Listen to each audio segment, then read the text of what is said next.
ఈరోజు తీహార్ జైల్లో మా నాయకురాలు తెలంగాణ ఉద్యమంలో కీలక పాత్ర వహించిన మరి కల్వకుంట్ల కవిత గారిని కలవడం జరిగింది. వారు చాలా ధైర్యంగా ఉన్నారు. ఈరోజు కాకపోయినా రేపైనా తన ఇన్నోసెన్స్, తన నిర్దోషిత్వాన్ని నిరూపించుకుంటాననే ధీమాతో ఉన్నారు. చాలా నిజంగా మాకు కొత్త ధైర్యాన్ని వారు నింపడం జరిగింది. మరి ఈ మొత్తం కేసు చూస్తే 2022 నుండి 2024 వరకు జరిగిన ఈ కేసు పరిశోధన చూస్తే అసలు పూర్తిగా రాజకీయ దురుద్దేశంతోనే ఈ కేసు పెట్టినట్టుగా మనకు క్లియర్గా అనిపిస్తూ ఉన్నది. నిజానికి ఈ కల్వకుంట్ల కవిత గారి ఈ కేసు ఏదైతే ఉందో, మొదట వారిని విట్నెస్ అన్నారు, దాని తర్వాత మరి సస్పెక్ట్ అన్నారు, దాని తర్వాత ఇప్పుడు అరెస్ట్ చేసి నిందితురాలుగా చేర్చడం జరిగింది.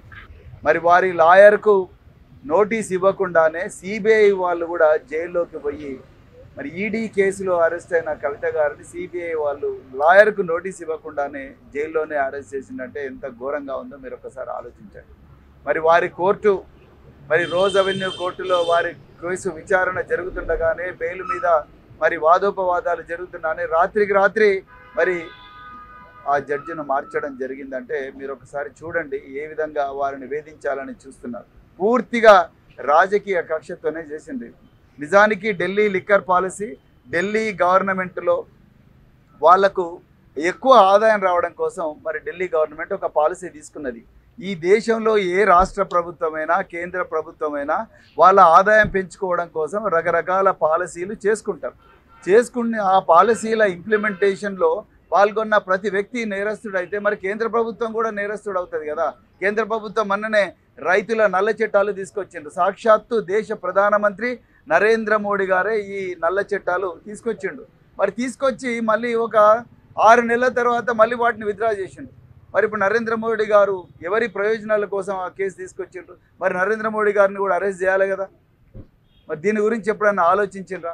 ఆలోచించలేదు. అంటే ప్రధానంగా ఈ ఈడీలో సెక్షన్ 50 ఉందని చెప్పేసి ఈ సెక్షన్ 50లో మరి burden of proof lies on the accused. అంటే ఈ బర్డెన్ ఆఫ్ ప్రూఫ్ అంటే ఈ తన నిర్దోషిత్వాన్ని నిరూపించుకోవడం అనేది నిందితురాలి మీదనే ఉంటుంది. కాబట్టి అంతవరకు వాళ్ళని జైల్లో పెట్టొచ్చన్న ఒక చిన్న ప్రొవిజను ఒక సుప్రీం హైకోర్టు జడ్జిమెంట్ని తీసుకొని దాన్ని అడ్డంగా పెట్టుకొని రాజకీయ ప్రత్యర్థులందరినీ కూడా మరి వాళ్ళ గొంతు నొక్కే ప్రయత్నం ఇవాళ బీజేపీ ప్రభుత్వం చేస్తున్నది. నిజానికి ఇది చాలా హాస్యాస్పదంగా ఉన్నది. కల్వకుంట్ల కవిత గారి మీద ఈ కేసు పెట్టడం, మిగతా వాళ్ళ మీద పెట్టడం. నిజానికి ఇందులో ఈ క్రైమ్లో ఎక్కడా డబ్బు దొరకలేదు.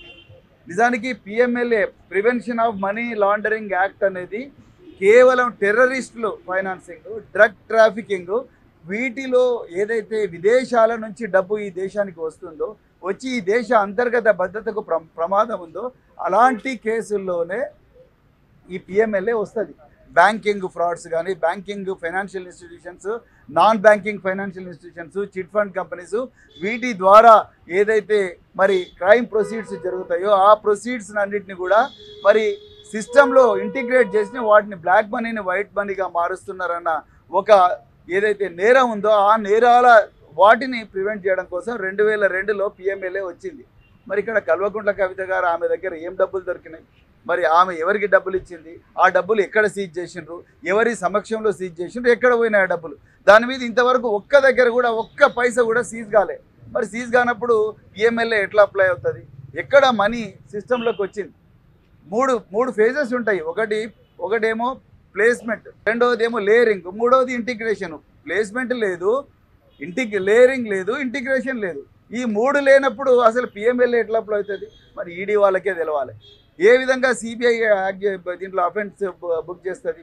మరి section 7 of prevention of corruption act అన్నారు. మరి కల్వకుంట్ల కవిత గారు ఎమ్మెల్సీగా నాకు ఈ పని చేస్తే ఏదైనా కామన్ సెన్స్ ఉండేవాడు ఎవడైనా ఇన్వెస్టిగేటింగ్ ఆఫీసర్ ఫస్ట్ చూసేది ఒక పబ్లిక్ సర్వెంట్ నేరం చేసేటప్పుడు ఒక పని చేయాలనుకుంటే దానికి కొంత డబ్బు డిమాండ్ చేస్తారు. ఒక రేషన్ కార్డు ఇవ్వాలనుకుంటే ఆ రేషన్ కార్డు నీకు ఇవ్వాలనుకుంటే నువ్వు నాకు ఇంత మనీ ఇవ్వని డిమాండ్ చేస్తారు. ఇక్కడ ఒక పని, ఒక అవసరం లేదు, రెండోది ఒక డిమాండ్ లేదు, ఒక లంచం డిమాండ్ చేసినట్టుగా లేదు. మరి ప్రివెన్షన్ ఆఫ్ కరప్షన్ యాక్ట్ ఎట్లా వస్తుంది ఇందులో?